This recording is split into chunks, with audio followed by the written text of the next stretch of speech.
Welcome to the show. This is No Interference Live. We are your hosts today, Westside and Big Sass. We're just going to be doing Sunday morning coverage for week 2 of the NFL season, breaking down some of the games and our predictions, and then just chit-chatting a little football, which is what we do on the show. So let's dive right in. Big week 2. I mean, there are some pretty good matchups. Let's see. Let me get this one circled. That's my favorite game of the week.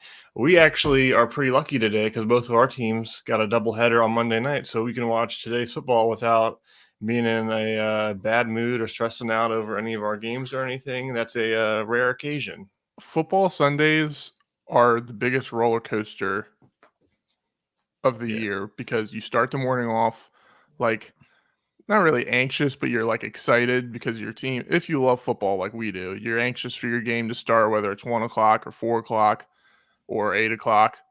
And when the game gets there, you're really excited. And then those 3.5 hours or whatever, how long the broadcast is, can change the whole evening for your Sunday and your earlier into the week. And it just makes Mondays worse. Well, it will be nice. You can be like me last week.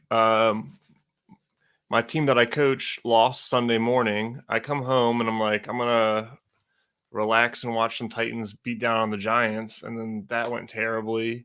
And then my fantasy team in my big money league lost. So my Sunday was basically ruined. Like, did you have any wins that day? Well, in my other fantasy leagues, but your big league, not in the big league. So yeah, that wasn't a great day. So hopefully we have some better days in the horizon. Well, you don't have to worry about the Titans playing today. We can see them hopefully pull the upset tomorrow. We'll get that later. So of course it's Sunday, so Thursday night football already happened. Chiefs versus the Chargers, and Chiefs came out on top 27-24. It was a pretty exciting game, a little lower scoring than maybe what people thought, but it's that Chargers curse. Yeah, like you have the game in your grasp. Your defense honestly should have had 4 picks, 3 dropped, another one that was called back on a pass interference that I thought there's a chance it wasn't going to get called. And then Herbert literally looks zeroed in on the money for the entire drive. They're going no huddle. They get onto like the 5, and he guns it right to a Gerald Everett that looks like he needed a oxygen mask. And then the Chiefs rookie corner, Watson, jumps it, takes it all the way back 99 yards. And to make matters worse, I think it was the next drive, Herbert just gets blasted on both sides of his ribs.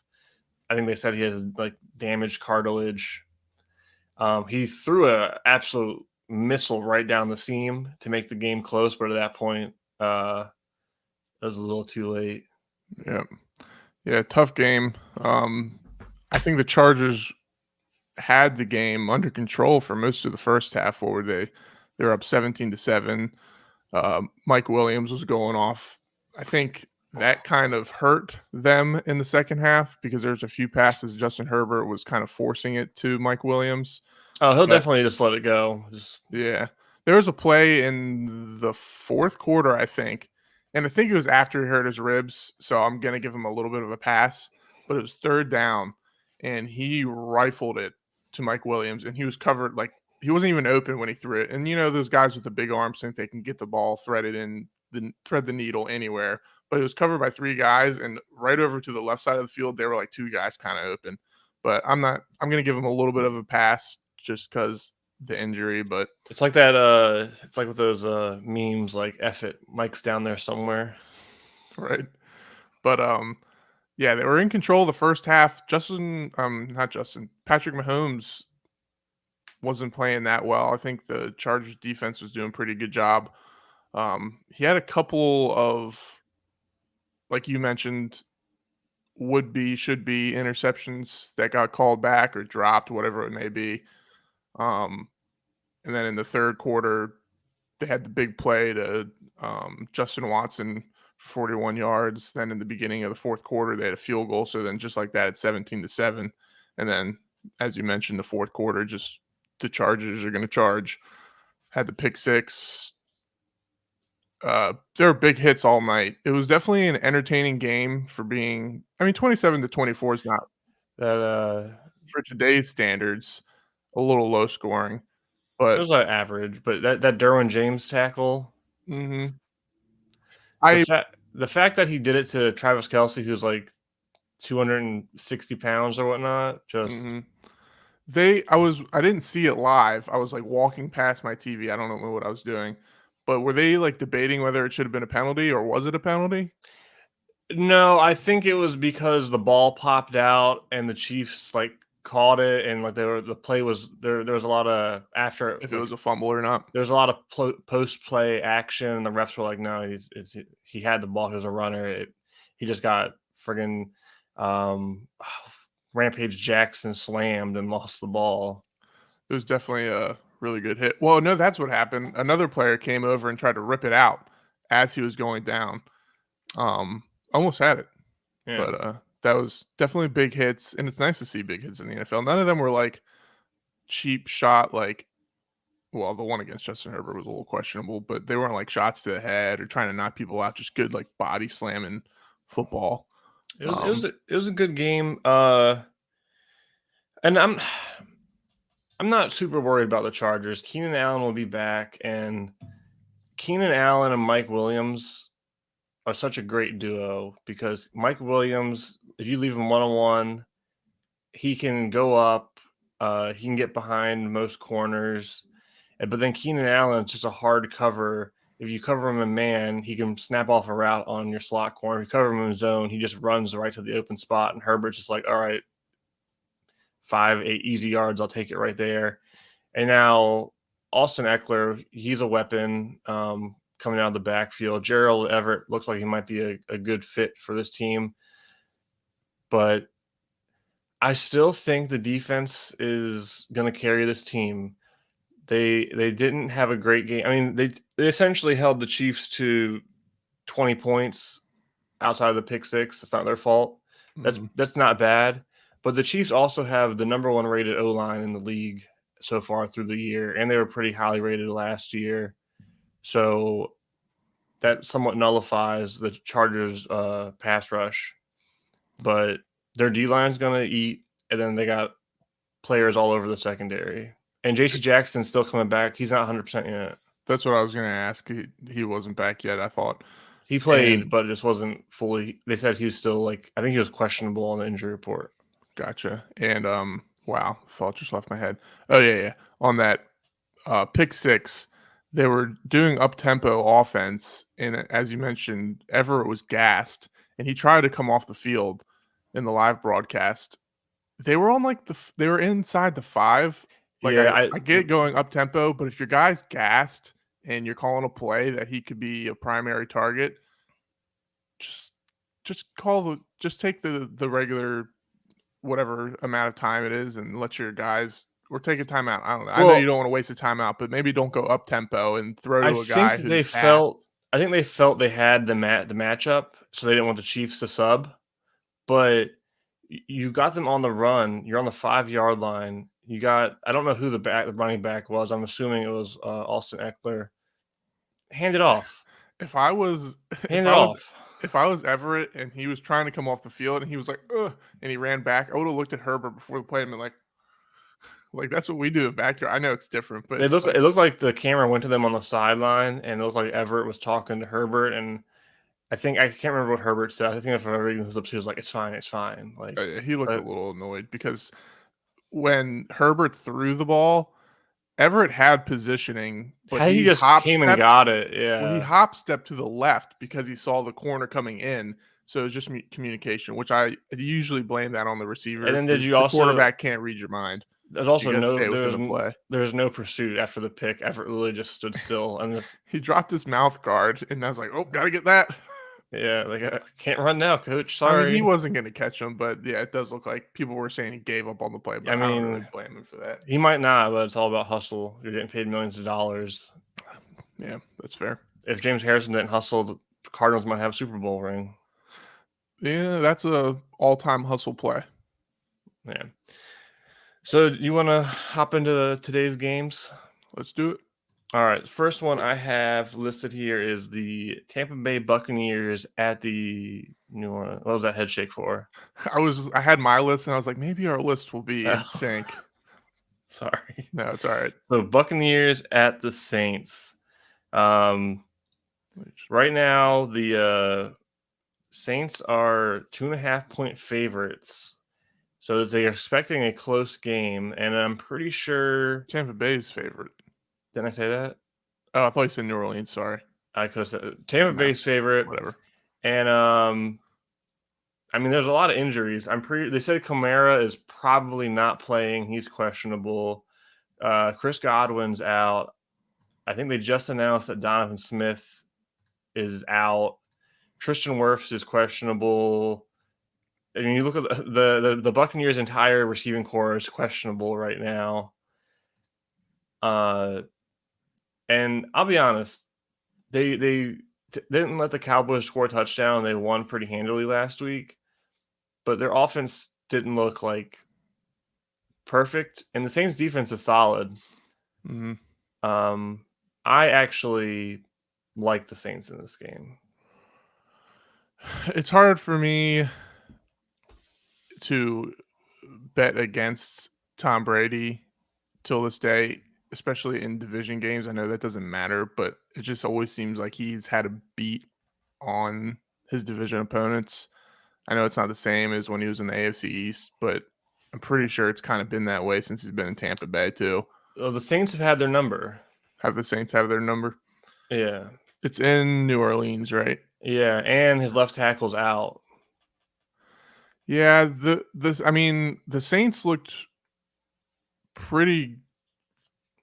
What was the score last week for their game? I can't remember. I can pull it up just a second. They But won 27-26. They came back storming in the against fourth Falcons. quarter against the Falcons. Right. I have this week's games up. But I mean, Jameis Winston played pretty well. He had 2 touchdowns, 67 completion percentage. I think he had 1 throw or play where he could have turned the ball over, but that happens throughout the game. And they ran the ball pretty well. They had Taysom Hill had that. Didn't he have a pretty long touchdown? He had like a 50-yard run, but I don't know if that's the one he scored on. He had 4 carries for 80 yards. Yeah, he had a 57-yard Which carry. is annoying to me because I said at the beginning of the year he's my sleeper tight end, and then everyone was like, no, they're just going to use him as a traditional tight end. I was like, nah, that's stupid. And they're like, no, he's just regular tight end. And I was like, fine, I'm not going to go with him. And then he ends up getting like almost 20. I think he had like 18 points in fantasy. Whenever they bring him on the field, like everyone knows what they're doing. But I mean, I guess he's still got the long run. But I would kind of be annoyed. I guess it's not that many plays. He only had 4 rushing attempts. But as like a quarterback, I'm sure it's a little annoying to throw you out of your rhythm to bring in. It's not like you're handing it off. Like Jameis Winston has to come off the field.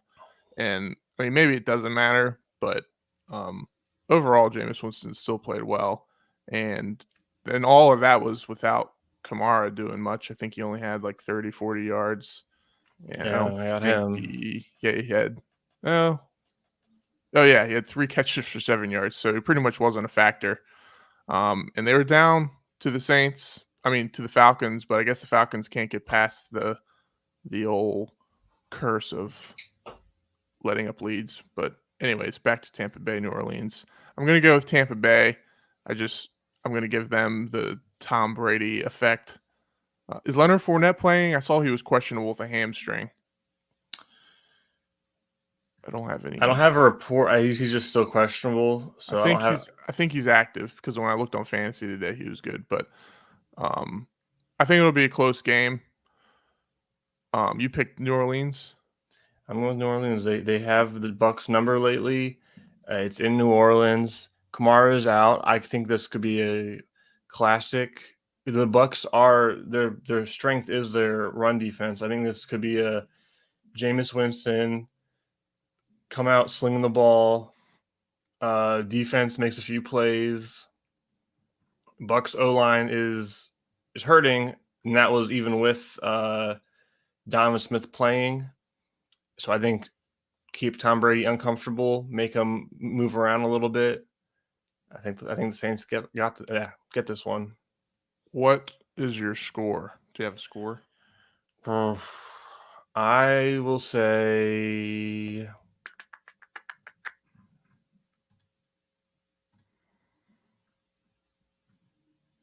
27-24 Saints. 27-24 Saints. That is a very close prediction to what I had, but I had it the other way. I was going to go 28-23 Tampa Bay. I think this will have but to I be wouldn't be surprised if the Saints win. I think this will have to be a playoff Lenny game for the Bucks. Take the pressure off Tom Brady. Kamara's out, and I know he wasn't effective last week. But just having him on the field, that's something the defense has to account for.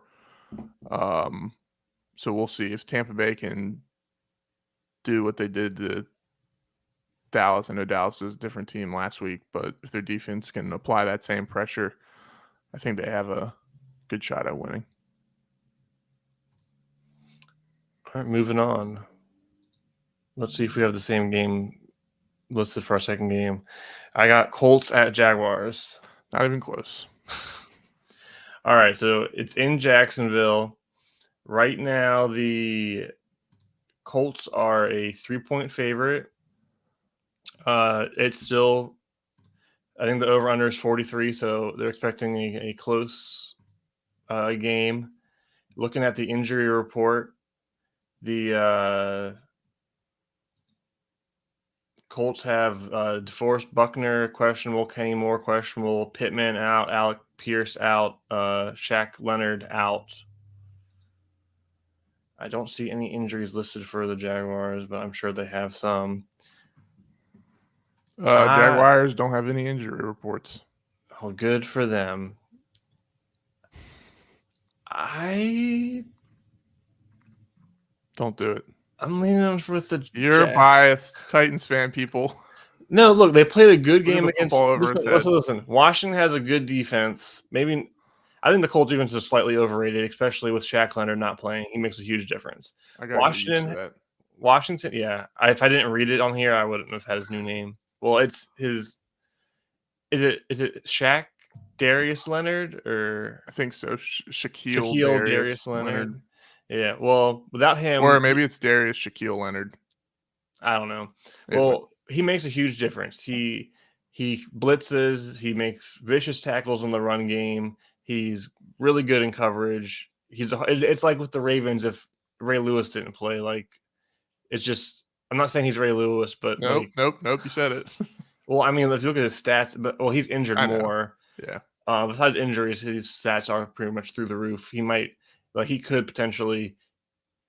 I have to double check my facts here, but like, what's Ray Lewis was like the only player with 50 sacks and 30 interceptions or something. Was it 30 sacks and 30 interceptions? Something like that.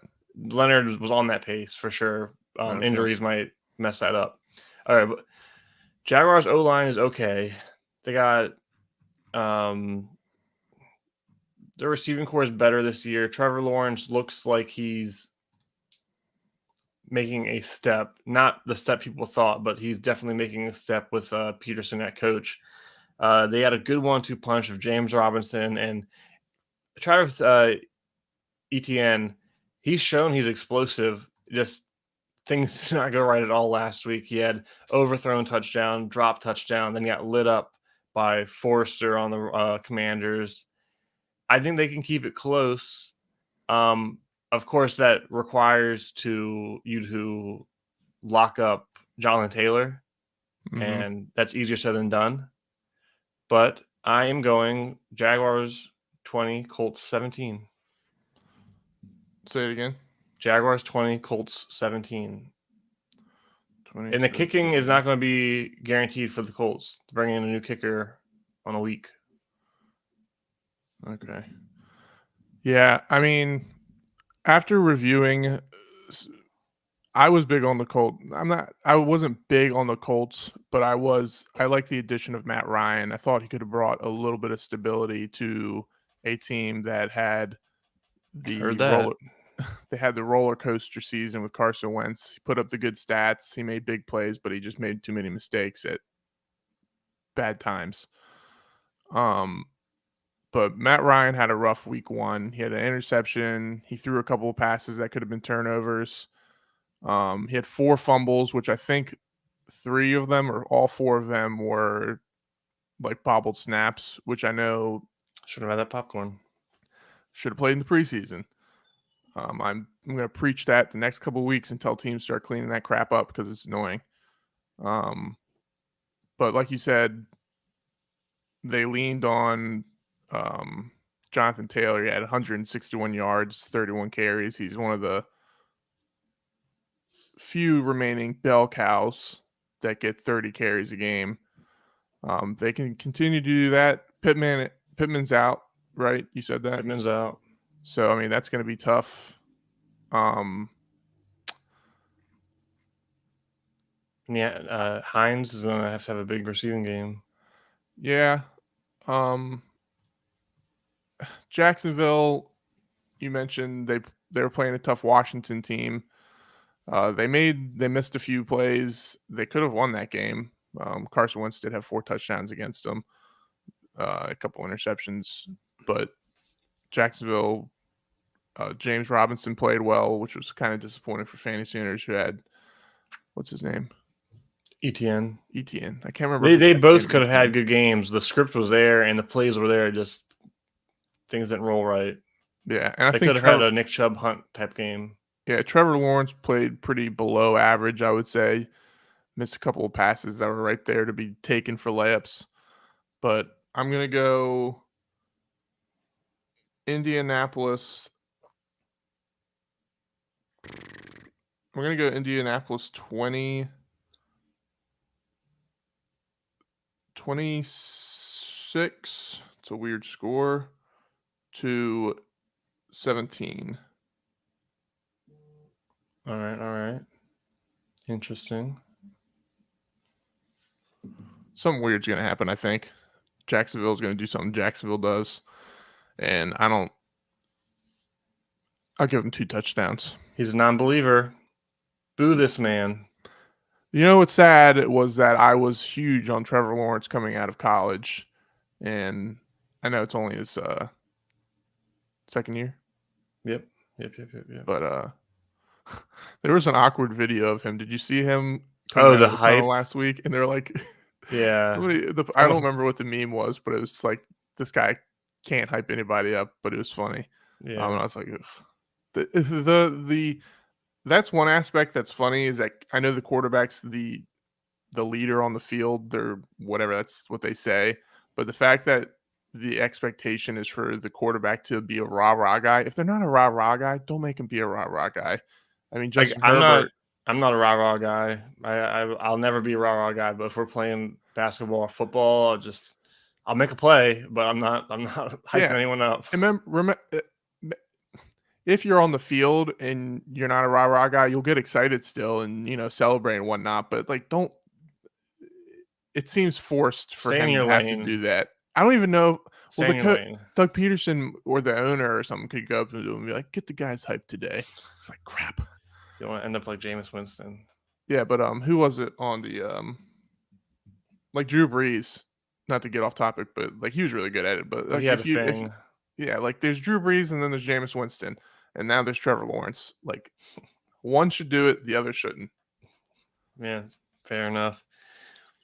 On to the next game on the 1:00 schedule. Commanders at Lions. This was my third game. All right.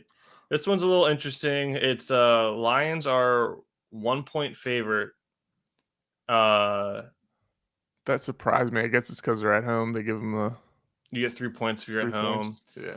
So look, I mean, they look like they're predicting it to be a good game, but just going over injuries, Jonathan Allen and Curl for Commanders are questionable. For the Lions, DeAndre Swift is questionable. I feel like he's always questionable.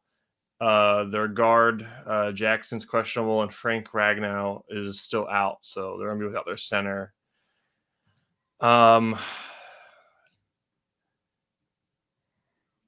Lions, I don't want to say must win because what were the predictions for them before the season, but you don't want to start 0-2, especially after all that hype. But Washington, if their name was similar to Chargers, if their name was something else, I feel like they would be a much more respected team this year. Carson Wentz is probably the best quarterback they've had in like 5-6 years. They got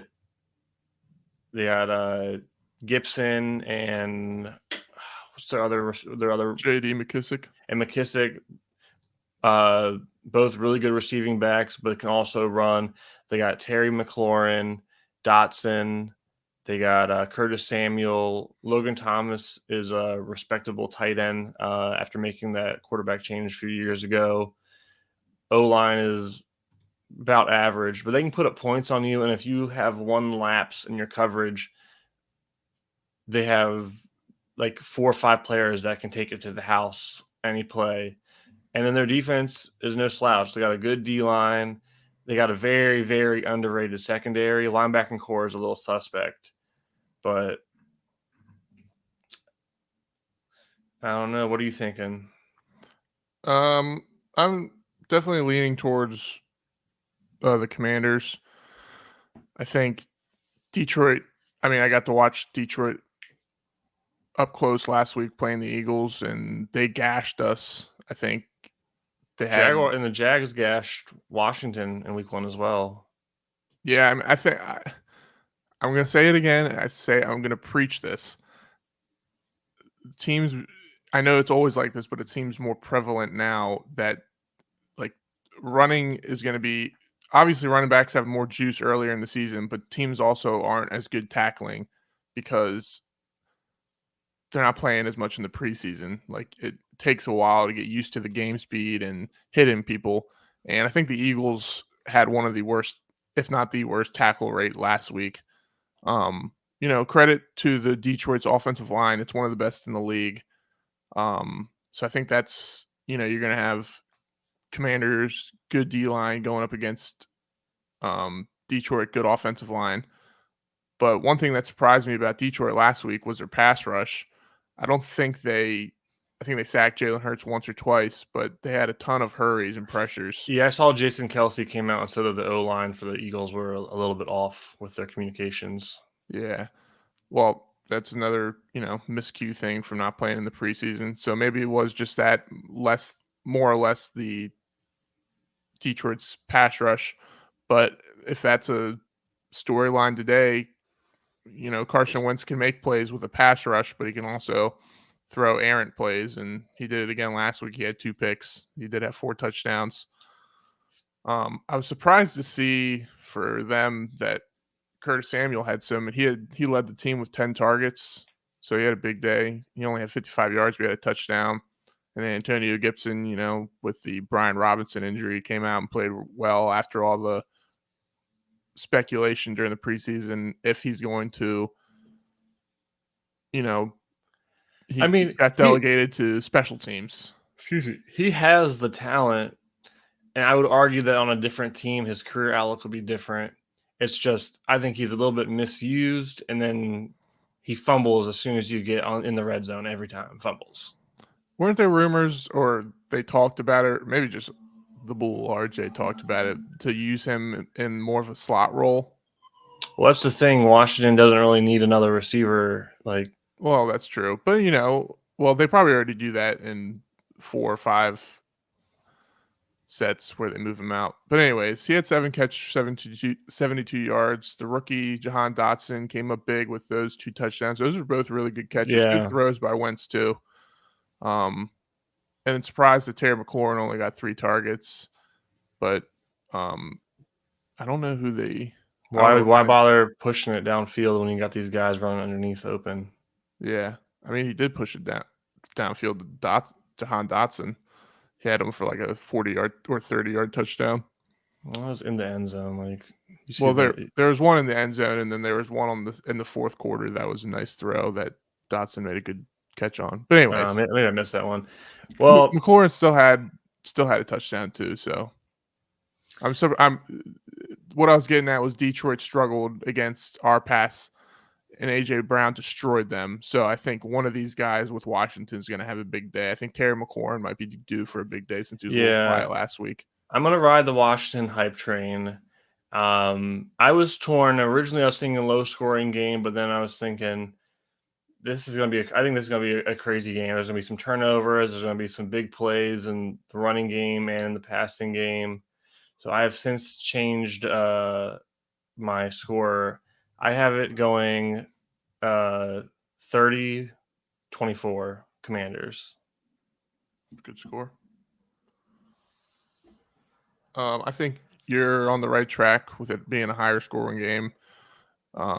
It'll be rough for Detroit to give up over 30 points back-to-back weeks, but I think I don't think their secondary is good. Yeah, so I'm going to agree with you on the 30 points for Washington, but I'm actually going to give Detroit a few less points. We're going to go 30-20. What'd you say? I said, less. Yeah, 30-20. I think Commanders are going to be able to get after Jared Goff a bit. I know their O-line's good. I don't think DeAndre Swift's going to have the game rushing he did last week. I think he'll still have a decent game. He'll probably score a touchdown. But Jared Goff wasn't that good last week. If it wasn't for a few missed passes by him to open receivers, my Eagles could have had a loss last week. So I think they're going to be able to get to Jared Goff a little bit more than we were and keep them under wraps. Yeah. Going on to the next game on the schedule. Dolphins at Ravens. That was my first game. Well, you picked wrong. So this is going to be a rematch from was it the Monday night game last year, a Thursday night game where the Dolphins kind of embarrassed the Ravens? Monday night. Yes. One of those. Yeah. Yes, I remember that though. All right. Well, it's in Baltimore and the Ravens are 3.5-point favorites, which basically means it's essentially considered that these teams are equal talent right now. The Dolphins are going to be missing a few players, but mainly on the questionable side is Teron Armstead, Christian Wilkins, Cedric Wilson. On the Ravens, they're going to be without I'm pretty sure they said Dobbins isn't playing. I don't think Ronnie Stanley's playing, but then Marcus Peters is questionable. I'm pretty sure he's not playing. Humphreys is also questionable. And then Brandon Stevens, their other DB that's questionable. I don't think he's playing. So this is my outlook. I don't think the Ravens looked great last week. And the Dolphins they're just a different caliber than the Jets are. If the Ravens do come out with all these injuries in the secondary, I mean, Tua doesn't have to do much. A few slants or screens to Tyreek Hill or Jalen Waddle, and they're gone. I think it more so does come down to how the Ravens handle the Dolphins' defense. Last year, the Dolphins came out in that cover zero 40% of the time, we're sending blitzes at Lamar all game, manning up all his receivers, and he really didn't do much. It was one of his worst games, and for the rest of the season until he got hurt, it was kind of the blueprint against him. Byron Jones, I believe, is out for the Dolphins, so they're losing one extra guy in the secondary. I was just looking up his status. Yeah, but they still got what's their other corner? Justin. I can't remember off the top of my head. The Dolphins' third corner is pretty solid. They have a good safety. Javon Holland is their strong safety. I think I got that right. And he's a really good young safety. If you don't know who he is, look him up. plays really fast with his hair on fire, makes big tackles. I think he got the interception last week, or he was one that broke up the pass to get intercepted. You're talking about Needham, the corner? No. Crossing. Well, maybe he left in free Cohu. agency. Yep, maybe he left in free agency. Sorry. The Dolphins' D-line is actually pretty good. They're going to be able to get some pressure off the edges. I don't think it's going to be as dominant performance as last year, but I'm still a little worried about the Ravens. Yeah, what was it? Lamar's first regular season game against the Dolphins all those years ago? When he lit them up? Yeah. I know. Well, it was his first game for his MVP season. Right. His first year fully starting. Not that matters. I just thought about it. What was your score?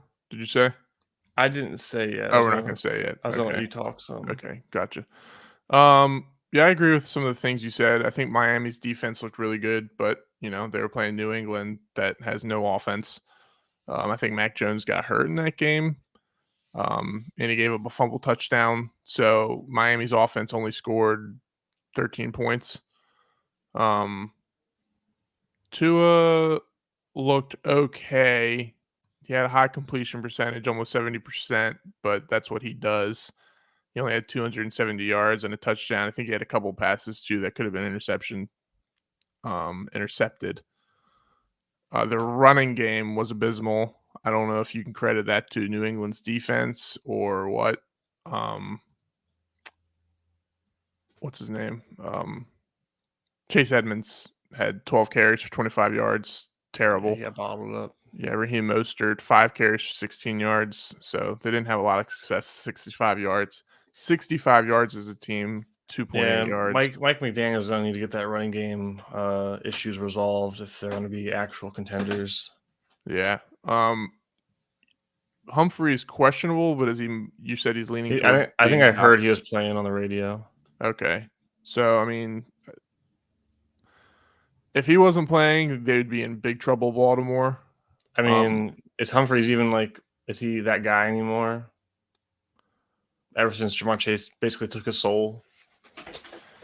I mean, nowadays, as a cornerback, you got to take those L's. I mean, Jalen Ramsey got lit up in week 1, and people still, we're not going to say he's the worst. But Humphrey did have the injury last year. I think he's been hurt a few times in his career, but I still think he's good. Maybe not the elite shutdown corner. We'll see how the year goes. But this is a tough task for any receiver, any cornerback going up against Tyreek Hill and Jalen Waddle, 2 burners. They can drag you underneath too. And they also have Chase Edmonds coming out of the backfield, who's a good receiver. And you got Mike, Gesicki. Like you put a safety over him, or you try and put the safety over top to protect your corners, and then he takes a linebacker right down the middle for 50 yards. Yeah. So I think it's going to be a close game. I wouldn't be surprised if Miami comes out on top, but I think Lamar Jackson's going to have a big year. He's got the contract stuff going on, and whether or not he says it affects his play or not, I think it's going to affect it in a good way where he's motivated. I think he said that he's not playing under a franchise tag. So he definitely wants a contract, and whether if it's with the Ravens or somebody else, he wants that guaranteed big money. And I think he's going to have a big year, and I think he's going to – I know it's not the Jets, and Miami has a good defense, but I'm giving the edge to Baltimore because of Lamar Jackson. But they still – I think Dobbins is out. Yeah. So they got to fix the run game. Running game was kind of crap last week with Kenyon Drake and Mike Davis. Yeah, they're in trouble until they get Dobbins back healthy. I'm going 2017 Baltimore. Justin Tucker kicks a game-winning field goal. 2017. That's a good score. You're doing all the good scores. I'm going to go 31-28. Justin Tucker kicks field goals, but not the game-winning one. They're just going to win 31-28. Did you see the Lions starting cornerback is out now? Okudah? No, the other Okuda's not. He sucks. The guy, I can't pronounce the guy's name. It's like Urarire. I'm not going to try if that's what your His first attempt name's was. Amani. He's pretty. He's the guy that I'm pretty sure he got like a bunch of He's their pretty picks good, last or year. was he the guy that got destroyed by AJ Brown? I thought that was Okuda that got destroyed by AJ Brown. It was probably a sharing. You know, That's he had 10 true. catches. That's true. Dunked on everyone. I did see a highlight where Okuda jammed up Devontae Smith. It was a run play, I think, to the other side, but I was like, Jesus. Well, Okuda, that's the only thing he can do right is be physical. Yeah. What was the point of that? The Lions starting corners out, so the Commanders. Oh, a little bit more of that passing offense. Yeah. Yeah. All right. Next game on the 1:00 slate still. Jets at Browns. I don't have much to say about this. Whoever the Jets wheel out as their best receiver. Wow. I'm just drawing a blank. What's the Browns cornerback? He's a beast. I'm drawing a blank too. Give me a second. Ward. Yeah. Denzel Ward. Yeah. So the Browns are 6.5-point favorites, which is about how I would see it.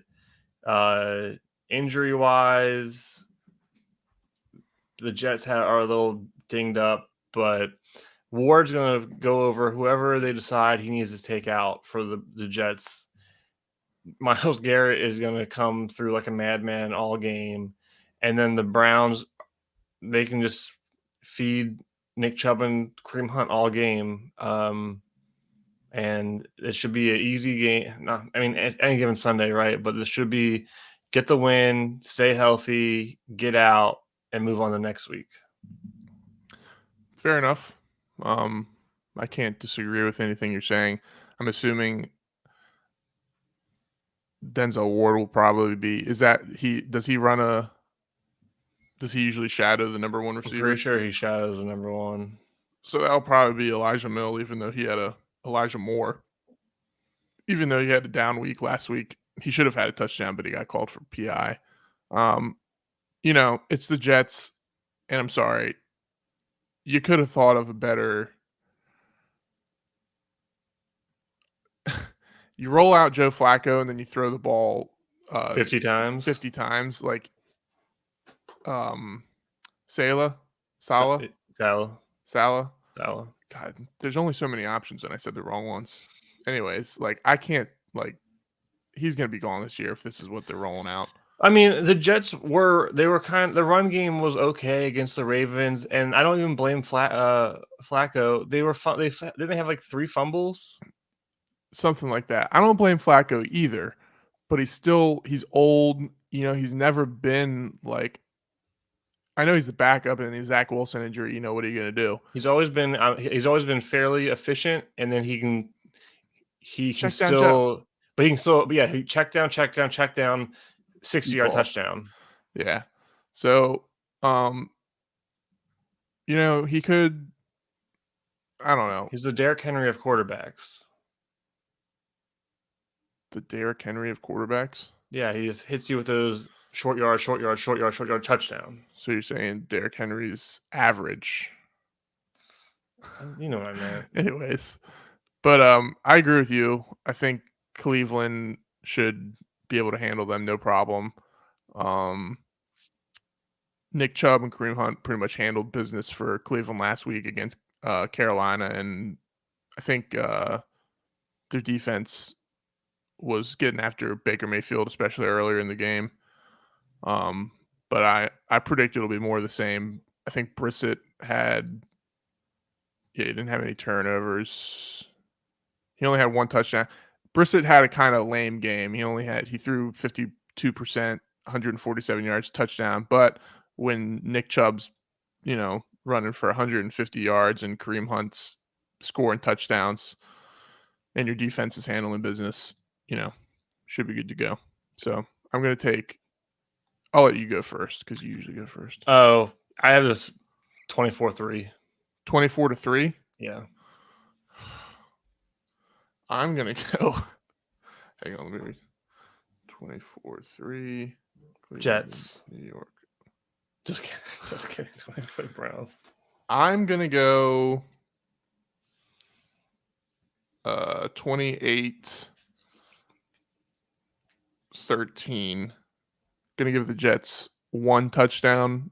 I don't know if it's gonna be busted coverage or what. See, yeah, I was thinking like the Robbie Anderson play was great. It was a really good example of what Baker Mayfield is capable of, but it was still kind of a busted play. Yeah, I mean the Browns can still brown, until they start winning. I don't care. Well, they did. They signed Deshaun Watson and they lost him for 11 weeks. That's Brown's gonna Brown. Yeah, that's fair. But yeah, I'm hoping. I mostly am giving the Jets a touchdown because I have, Elijah Moore on my fantasy team. So please score a touchdown. Me too. All right. On to the next the next game, still in the 1:00 hour. The Carolina Panthers are playing at New York Giants. Giants are actually a 1-point favorite, but they have it set as a close game, so low 20s. And on the injury, let's see. Thibodeau is doubtful. The Giants' other edge, Aguilari, doubtful. And then Wan'Dale Robinson, their rookie wide receiver that looked okay before he got hurt last week, he's out with a knee injury. And that's pretty much all the big injuries. It's going to come down to the showdown of Barkley versus McCaffrey. Right? Yeah, I'd agree with that.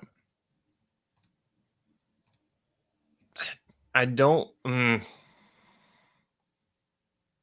like I still don't like the Giants pass attack. They're the same thing. They're a busted play away from having basically no pass offense last week.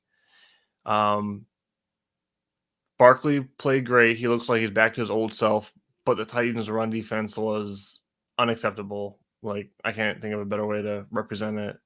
And then I don't like the Panthers' D-line either, though. This is a tough one. Pick one. Like you said, it's Christian McCaffrey, Saquon Barkley. He's going to have a bigger game, yeah.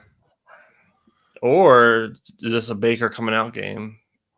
I mean, I think they have weapons. They have DJ Moore. He had a pretty lackluster game last week. Go ahead. The Giants won, but the Titans, according to Pro Football Focus, are still the fourth best rated team. It's the fourth or fifth best rated team in the league. I think the Giants were a fairly good matchup for them. Titans, if you can get some big bodies that are talented up front, they can stop Derrick Henry. And Titans, for whatever reason, always struggle with mobile quarterbacks. I think the Panthers, if Baker comes out and has a Baker game and is just challenging them downfield over and over with DJ Moore and Robbie Anderson, and McCaffrey gives them 80 to 100 scrimmage yards, I think the Panthers can pull this one out. Yeah, like you were saying last week against the Titans, I mean, outside of Saquon Barkley had a good game overall, but he did have a 70-yard rush, and I don't remember the receiver that had the big touchdown. Sterling Shepard had the big long touchdown, but other than that, Titans, they did decent. Just missed a field goal. They could have the win. But yeah, New York more so than Carolina to me needs Saquon to have a big game. I don't trust Daniel Jones. I don't trust their weapons on the outside. Their defense, take it or leave it. But Carolina still has, outside of Christian McCaffrey, Baker Mayfield's obviously way better than Daniel Jones. I think he'll play better than he did last week. During the end, he picked it up at the end. He had a touchdown pass. He had a rushing touchdown. That was a good play. He's on a new team. I know he had all offseason. Well, not all offseason. I think he got traded a little bit later. But I think you're in the right ballpark with McCaffrey getting 80 to 100 scrimmage yards, and I think DJ Moore will surpass 100 yards too and get a touchdown, first touchdown of the year. So I think I'd favor Carolina. What's the score? I'm going to go I'll give Carolina 30, 31, New York 21. I am going Carolina 20, New York 13. So obviously somebody likes defense and somebody likes offense. I mean, that's true. Old school football. I think Christian McCaffrey will score a touchdown or two today. I think DJ Moore will score a touchdown. Um, Baker Mayfield maybe rush for another touchdown. I think New York will have. I think Saquon will continue, have two touchdowns maybe, and then sprinkle in another one. Not enough to win though. Fair enough. So on to the last of the 1 o'clock games. The New England Patriots are going to the Pittsburgh Steelers. Patriots are 3-point favorites. Still looking to be a close game. Looking at injuries, no real big injuries to report on. I'll be honest, Mac Jones kind of worried me against the Dolphins defense. Maybe less so Mac Jones, but this Patriots passing offense. Did you have expectations for them? No, but being the Patriots and a Bill Belichick led team, you just expect things to work out a little better, I guess. Yeah, I mean they have no weapons on the outside. I mean, I don't want to destroy who they do have, but I can't remember that one I'm receiver just there. surprised that they're 3-point favorites on the road. Me too. Uh, do you think it has to do with TJ Watt being out? Probably. I mean, yeah, but the Steelers' defense is still good without. I mean, I know statistically there's a big drop off when he's out, but Yeah, I mean, in a close game, I've always been a Trubisky supporter, and in a close game with these offenses, I would take Trubisky over Mac Jones. And I don't think this is going to be a type of game that the Patriots are going to be able to just bludgeon you to death with Damian Harris and Ramondre Stevens. yeah, I don't take Mac Jones on this team, uh, this New England team, the way they're currently built. Um, I think Mac Jones is an NFL starter, and I think he can succeed on a quality team that has weapons.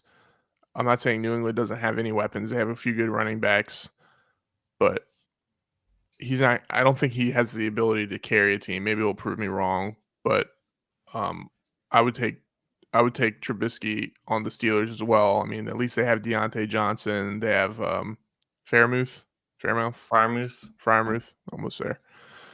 And then obviously they have Najee Harris. Hope he has a good game. Apparently he's I don't even think he's questionable or anything. So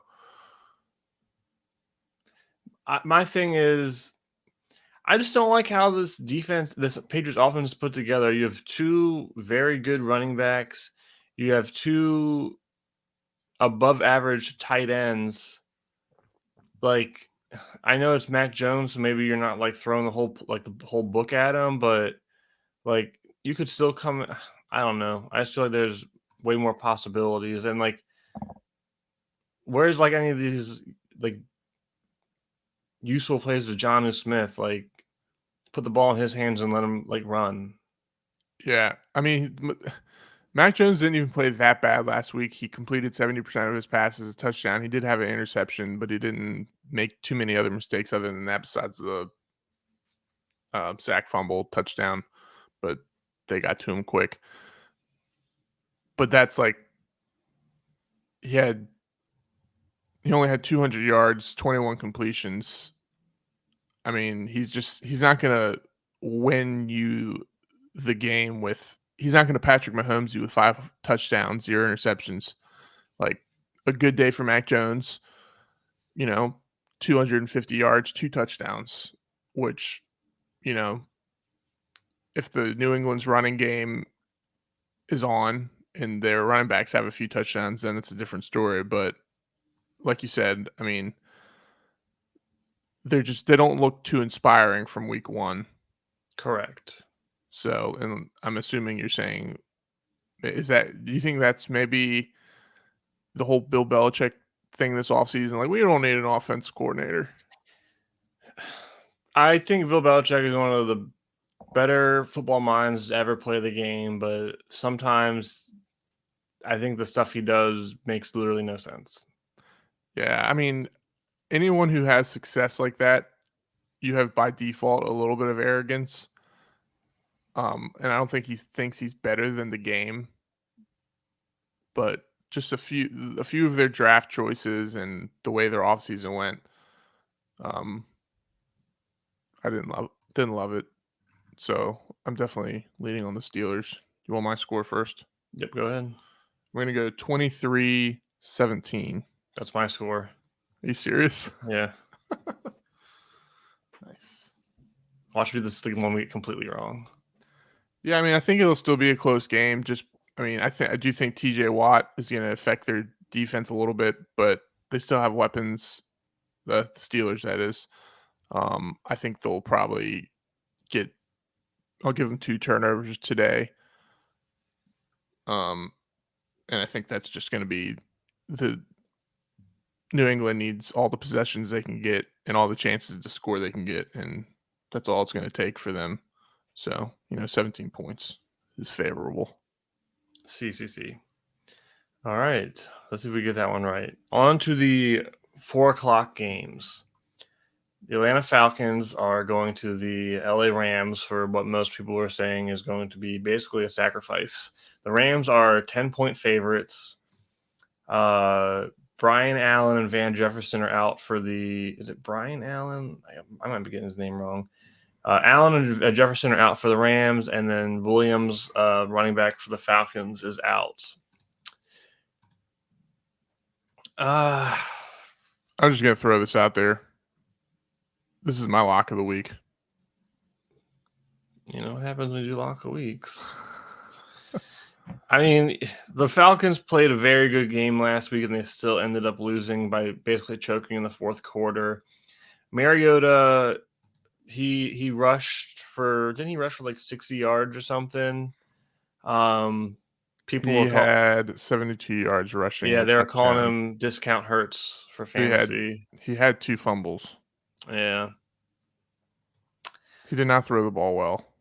I just don't see if they win, if the Falcons somehow won, you would basically be like, oh, Ram season's over already. Super Bowl hangover, hit them really hard. But you got Aaron Donald's going to be creating havoc.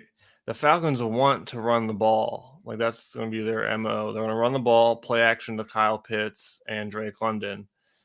Once the Rams get up to if they can get up to a quick 2-score lead, strike Cooper Kupp, Darrell Henderson, maybe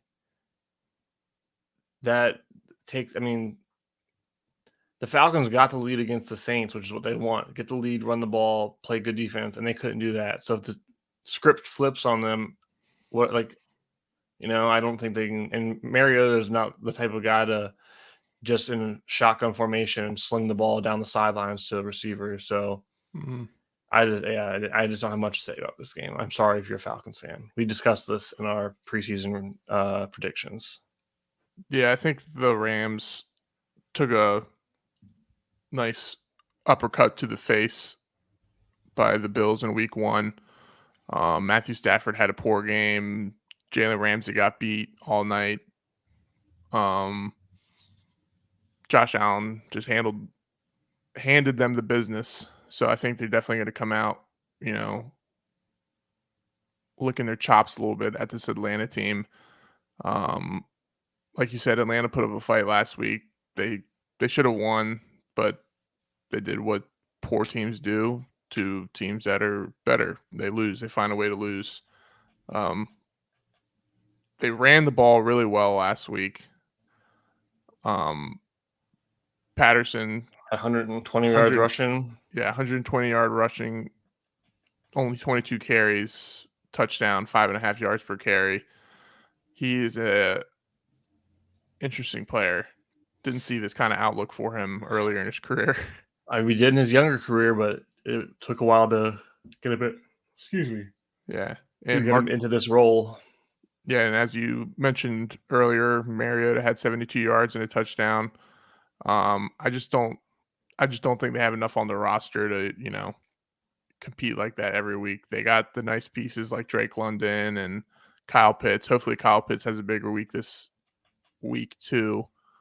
But I just think not Atlanta. LA is gonna come out with the fire in the eyes and come firing on all cylinders. Yeah, I have my prediction is 27-17, and I think it can get worse than that. Yeah, I'm gonna go 28-13. Oof.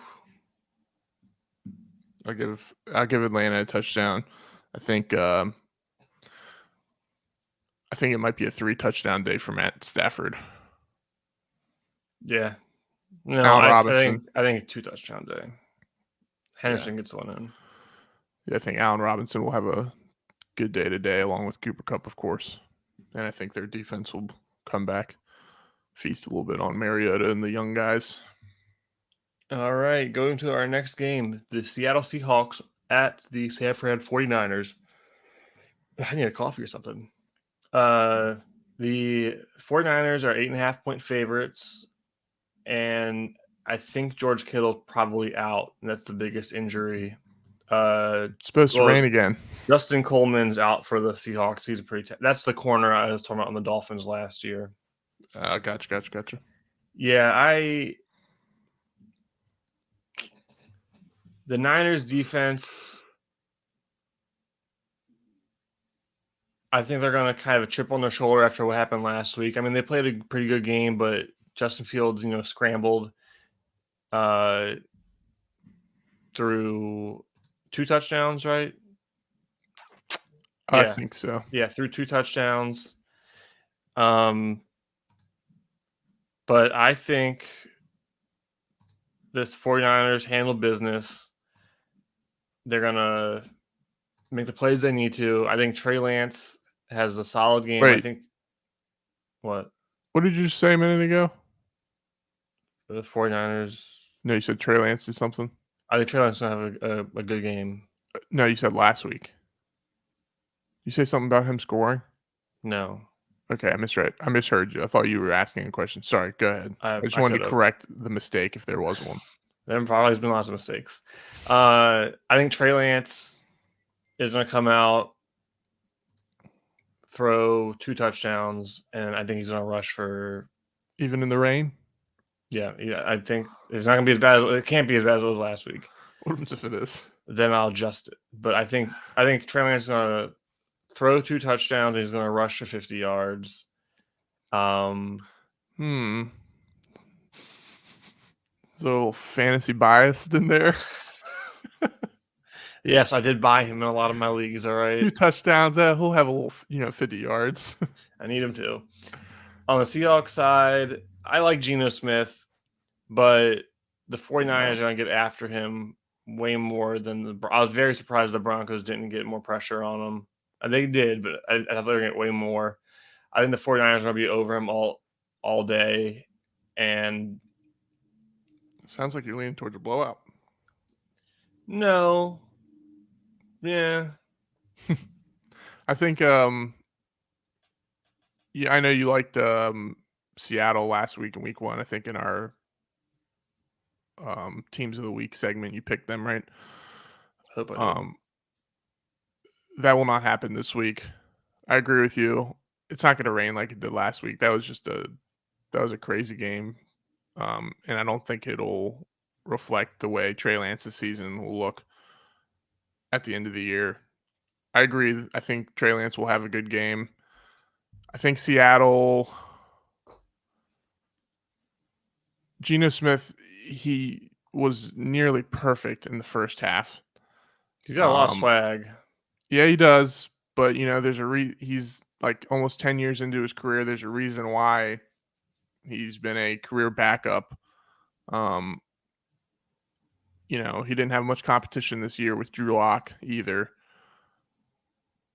And I just don't think they have enough juice to do what they did last week every week. And that was just it was a weird game. And they're not at home. It's at San Francisco. The 12th man really made an impact last week with Russell Wilson's homecoming.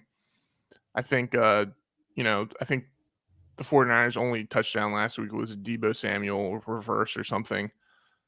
I think Brandon Ayuk will have a good game today. Trey Lance, I agree with you, will probably score 2 or 3 touchdowns. I don't want to hate on Seattle too much. They still have weapons and DK and Tyler Lockett, and I don't care how bad your quarterback is, or maybe he'll play well, but they can potentially pop off. And they still have Rashad Penny. I don't know who else they have in their backfield, the rookie, but he got injured. And they're limited on defense. So I'm going to go San Francisco 27 to Seattle 21.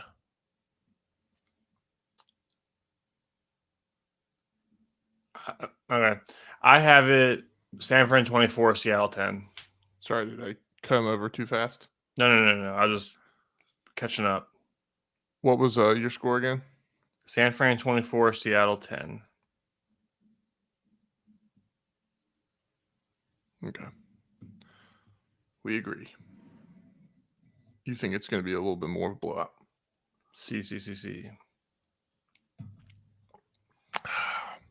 If Trey Lance has a bad game, we might see Jimmy G. This early in the season? I think so. Can't do that. That'd be a horrible mistake for Shanahan, I think. Well, we'll see. Next game on the schedule, the Cincinnati Bengals are going to the Dallas Cowboys. Cincinnati is a 7.5-point road favorite. And we all know what's up with the Cowboys. Prescott's out. Their guard, Connor McGovern's out. Their safety, Kearse, is out. Michael Gallup looked like he's still out. On the Bengals side, T. Higgins is questionable. I think he could be out. But, I mean, they still got Tyler Boyd and Jamar Chase. The Bengals are loaded with weapons, so they can get by with just Higgins. If Higgins takes one more day to settle his concussion issues. Mm-hmm. But,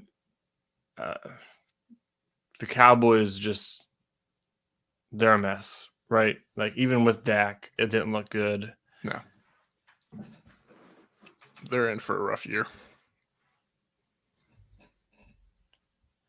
I think they're going to roll out Rush. What's his name? Cooper Rush.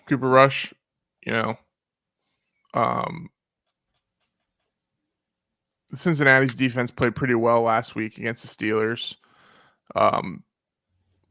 They mostly lost because Joe Burrow took like 30 sacks, threw 15 picks in the first half. And he threw the pick 6 to start the game. That was obviously exaggeration on his statistics, people. But he came on a little bit late. Jamar Chase had a big game. T. Higgins, like you said, he got concussed. So if he comes back, that's just going to add to it. And I know the Cowboys have Micah Parsons and Demarcus Lawrence. Yeah, what's their corner? Diggs. Trevon Diggs. They got all these. Do you think he's going to cover Jamar Chase? No, I'm sarcasm here that they have all these superstars on defense. I do think Micah Parsons is good. He's just a little annoying. Yeah. But he's not going to win games for you when you can't score the ball or move the ball consistently. I think the Cowboys can score. I'm an Eagles fan, but they still have CeeDee Lamb. Did you see the CeeDee Lamb story where after the game or maybe sometime in practice he was getting like questioned and he was like, I wasn't expecting to see all this extra coverage this year or whatever. I hope that's not the case. I could have messed up the story, but I'm pretty sure that's what I read. I'm just worried. I mean, listen, was it a little shocking to see Joe Burrow get sacked that many times again, even though it was the Steelers, because they're supposed to have this rebuilt offensive line and whatnot?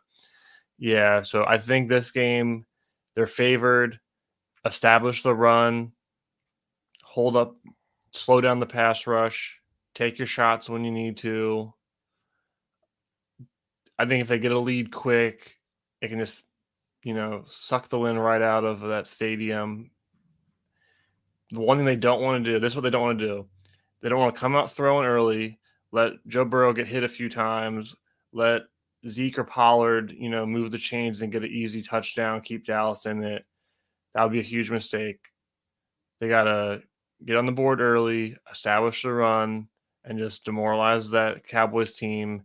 Mike McCarthy's not hyping anyone up. I already said he was done this year, short of winning a Super Bowl, basically. So We said that if they start the season off like 2 or 1 wins in the first 8-9 weeks, that he would get fired. Or at least I thought that. Do you think that changes with Dak Prescott being injured, or do you think the leeway is still not there? yeah, I think that might save him a little bit because you don't. I think it is kind of a bad look for Jerry Jones. Like you fire a coach who's dealing with a backup quarterback, He but runs up to Dak Prescott and twists his finger. He's like, I'm staying here. You can't come back. but he's gone regardless. But Yeah. yeah, not a good look for the Cowboys. But I mean, what do you expect if you're a Cowboys fan? Unfortunately, Bengals, if they look bad, then you're worried about them. They did. I mean, they got hot in the playoffs, and I think that did overhype them a little bit. They weren't amazing in the regular season, but I got the Bengals.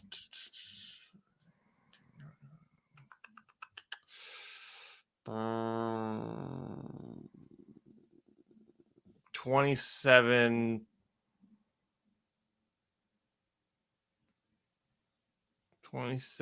16. I think Not the bad. Cowboys can maybe move the ball, but aren't able to finish in the red zone. I'm gonna go Bengals 23, 13. There's also a chance the Bengals just say last week was a fluke and they just go scorched earth on the Cowboys. Yeah, it's always possible. I don't think the issues from last week are going to be shored up completely. I think Michael Parsons will probably get some pressure on Joe Burrow. It was so bad last week. If the Bengals come out and Joe Burrow doesn't get sacked at all and takes minimal pressures, then you're right. It's probably going to be a blowout. I don't think it's going to be a relatively close game anyways. Unless there's no film on Rush and he's like this baller we don't know of. But I don't think that's going to be the case. I think Jamar Chase, Joe Mixon, and the boys are going to have a big game. Not huge. I just think